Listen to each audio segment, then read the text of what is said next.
Right. This is literally getting posted just to prove a point to Mr. Zayne Poole, who always talks about how he's going to post more, but never actually does. The quality of his content is outstanding. The quantity isn't there. He doesn't post, and we always talk about it, and he always says, but this, but that. He's driving to London, and I have said to him when he gets there, put the camera on and just say, I am shattered, tired, driven all the way down to London for a job, and I'm just worn out. Don't tell me how tired he is, tell you guys how tired he is. That's what he needs to start doing. That's what he needs to do more of. So to prove the point, I'm going to give him a ring because he's driving down there. I'm going to chat to him, and I'm going to record the conversation. And I'm going to post it. And if you blow this video up, it will go to prove my point even more. And if you don't blow the video up, doesn't matter. It's just about creating, like I keep saying. Running low on wind already, that thing. That's the tilter suction cup going off, by the way. Yeah. 10 minutes till I go for fuel. Darren. Alright, how's it going? Oh, okay, sir. Alright, how far away from you, London?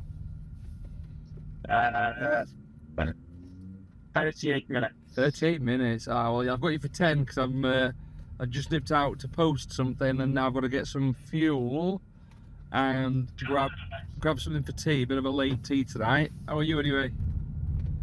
Yeah, man, I'm good. I've just been shooting some B-roll while driving. Really? You the most mental thing ever. Is this in preparation for the video that I've promised you are going to make tonight?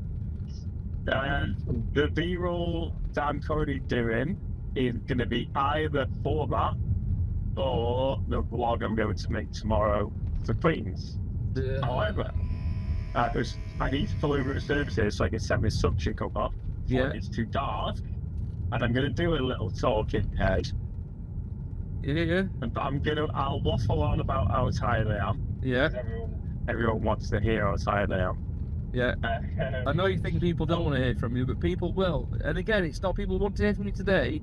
It's in 3 years' time when you're a YouTube superstar or when you're a creative genius, and people want to hear from you then. So that's when they'll go back to it, and it'll just keep racking the views up and the money. Okay. As I said once again.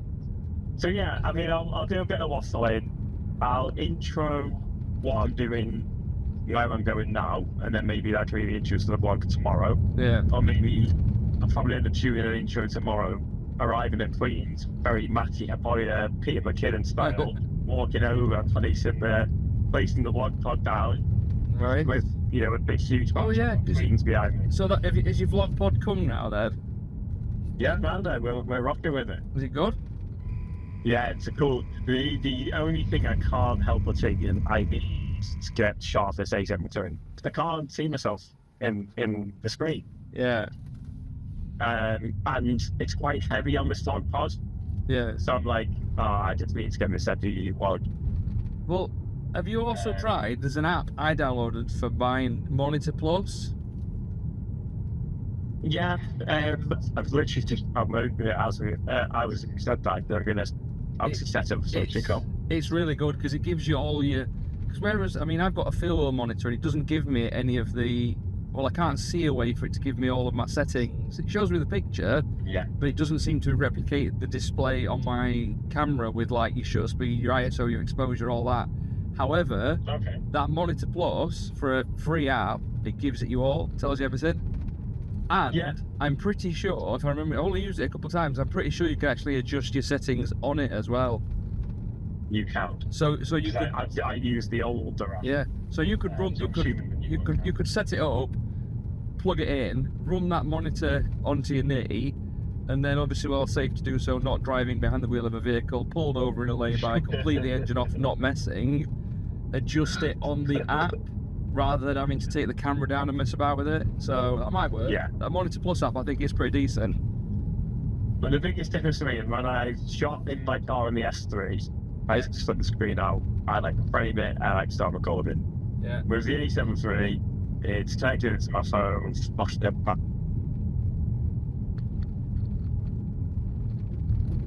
I think I'm not like Yes, I'm wanted. I've wanted to get rid of the A7 III for a long time anyway. So I think that's the one yeah, with the same sensor as the A7S III and the SX3. yeah. I can use it as a decent B cam when I need it. Well, and then I can have it as a premium vlog setup. The only shortfalls I've seen in the ZV-E1 so far from looking at it, compared to just getting another A7S3 or even an FX30 or an A7 IV even, the shortfalls I can see is you've only got one memory card slot, you don't have dual recording, but for what you're doing, if you're going to be using it as a bit of a B cam, bit of a vlog cam, do you need redundant recording? Probably not. No. You can only record to SD, it hasn't got CF Express, but you don't use CF Express in yours anyway, do you? Nope. So there's no loss there. And I think it's a proper little winner, that camera, because on the Infinity as well, Brilliant. for 1,300 quid, I think it is on the Infinity, it's not a bad little shout because it's so light. Like you say, if you can get like a proper small little monitor set up on it, and I mean, even pick up Which like does it not on a flip screen? Yeah, does it? Yeah, it's got a flip screen, yeah. There you go. So you need more. Yeah, I was just thinking there's like a backup camera and a B cam in the office. I mean, that'd make a perfect top down camera, perfect. Yeah, that's it. I mean, I must admit, so many windows through it, I don't. I'm scratching my head thinking, shall I sell my A7 III and buy that as a second camera? But then I'm also like, well, will I use it that much? But I am trying to get more into the tube thing, so you never know. And you're staying consistent with it. I'm trying to stay consistent, which is what you've got to do. You've got to keep posting, and like I said to you before, like I've said to everybody, you've just got to post it. People might not listen, but they might listen. You know, people listen to podcasts. It's people just chatting, people talking pants for 10, 15 minutes and rambling on, but this is talking camera gear, and we all enjoy a bit of camera gear. Well, I was thinking if I can sell my A7 III for 600 quid, if that's even possible, I don't know. It's in good nick. Yeah. Well, yours will have a really low shutter count because you've only used it for video pretty much. Your shutter count will be like 20,000, 30,000 tops, I would think. Yeah. I reckon you'll easily get 650 for it. But if I can get that, I've got 3 GoPros, so I could definitely sell 1 or 2 of them. Yeah. Which is 400 quid. Yeah. So and then I'll just chuck 400 or 500 quid in. Yeah. I bet if you have a route around the office for all the other bits and pieces you've been sending the best, like you've got a couple of different sets of the Hollyland mics, haven't you? Yes. So do you really need the M2 and the M2S? Oh no, I give the M2 to max me then. Okay. See, I'm good with that. So don't use me. I just give it to friends. Yeah. Well, I do know. I use my Peter McKinnon variable ND regularly. It sits nicely on the old Tamron. But I tilt a shoulder rig, which I can do with getting rid of. That's got to be worth 100 quid on it, surely. Sheer Bob. Yeah. So do you know what? I'll make it my mission. Just list a few bits on Facebook. Yeah. Buy some stuff on MDB. And then go from there. And I just need to figure out lens for the ZV-E1. Yeah. Obviously, I could keep the easiest option would be keep the 16-65, but I've just seen someone using a 20mm. 18 mil? A 20 mil anamorphic. Oh yeah, I want an anamorphic lens. I've been thinking about doing a bit more filming with the iPhone, and I keep wanting one little clip-on anamorphic lenses for the iPhone. But how much is? Well, this 20 mil is anamorphic and it has autofocus, which is unheard of. Yeah. And the image from it just looks. Is that the Ciru one? Yes. See, I'm back in the gear talk. I'm back on it. You're back. I know it's what you're talking about. The Ciru 20mm anamorphic. It's a 155 in it as well. What? Is it the 155 anamorphic that as well? Or is it the 133? That I no, I thought you meant price. I haven't checked price. What? Yeah, no, it's not 155. If it was 155 quid, mate, I'd be telling you I ordered it this morning.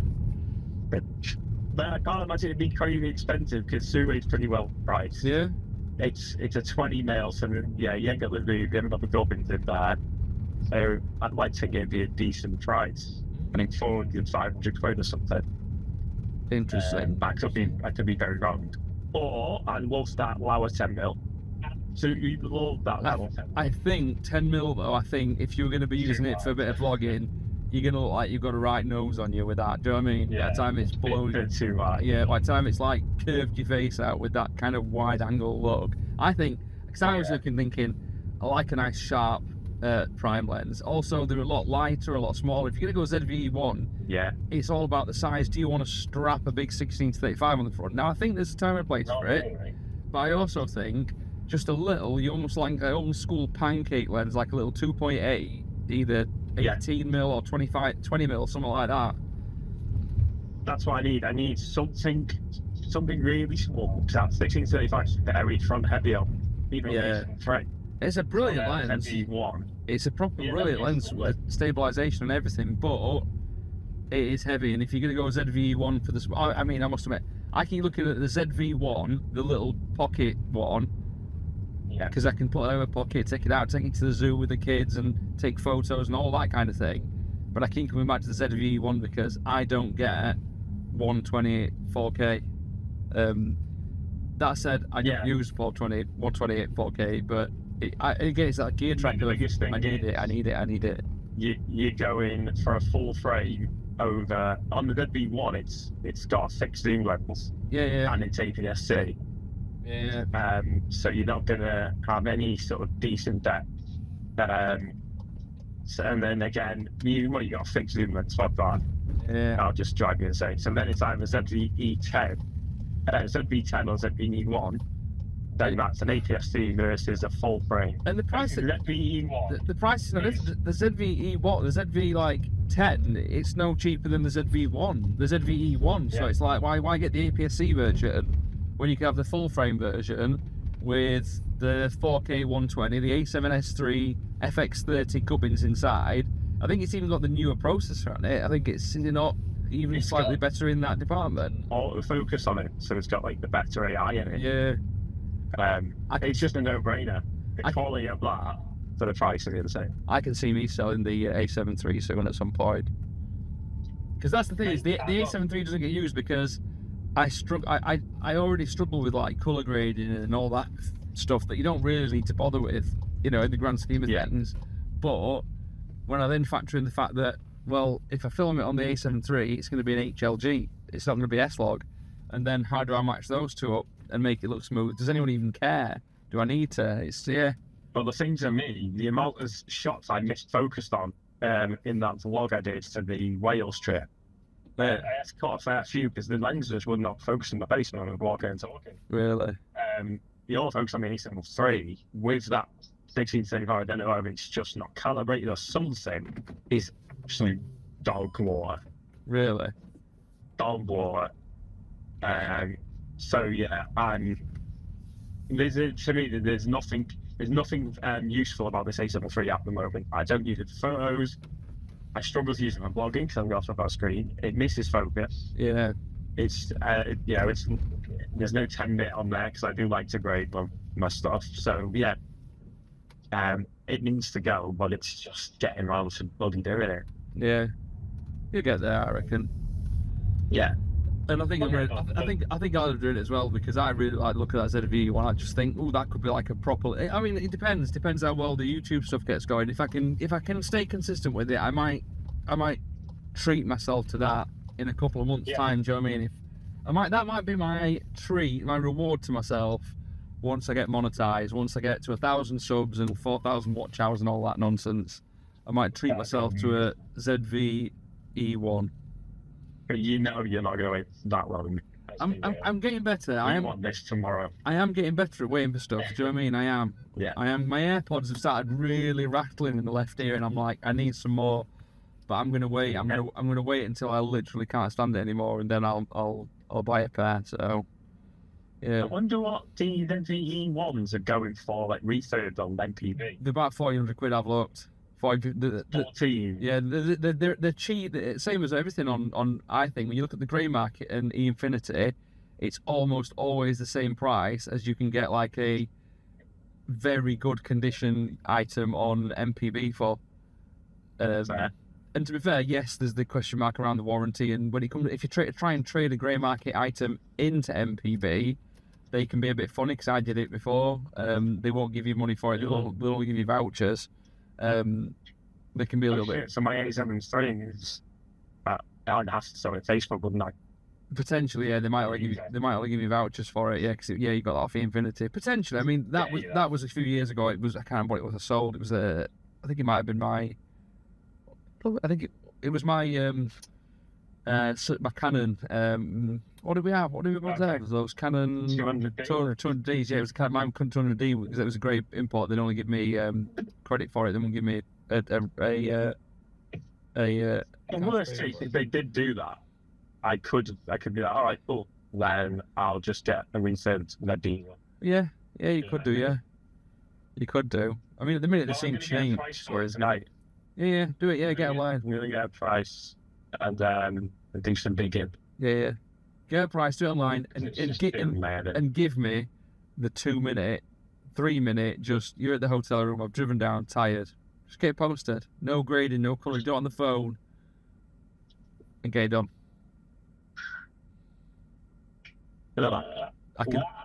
I can hear the tumbleweed rolling.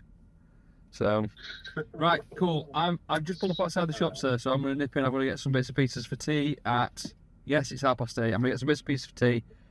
Get some fuel, and then I'm on my way. So let me know when you've let me know when you've uploaded your video tonight, and I'll do the same. Okay. All right. Okay, it's done. No worries. All right, see you. All right, catch you in a bit. Bye. Set. And I filmed it all in 1080 as well. None of this is in 4K. I've done it in 1080, breaking every rule. But we've done it. We've tried it. I will get his permission to upload it before I hit public, though, so that will be ticked off. But yeah, if you blow this video up, if I can get to my subs, I will buy that Sony ZV-E1. Me and Zayne talk stuff camera-wise all the time. So if you want to hear a bit more of that, if you think we should do it a bit more often, just let me know. We might get together and do it face-to-face with some proper cameras. But this is for Zayne, just to show that you need to just get uploading, you need to get creating content. All right? I'm going to get something to eat for me and the missus, get some fuel so I can get out and about tomorrow. Have a good night, day, morning, wherever you are, wherever you're watching this, and I will speak to you all soon. All right? Thank you for following. Thank you for watching.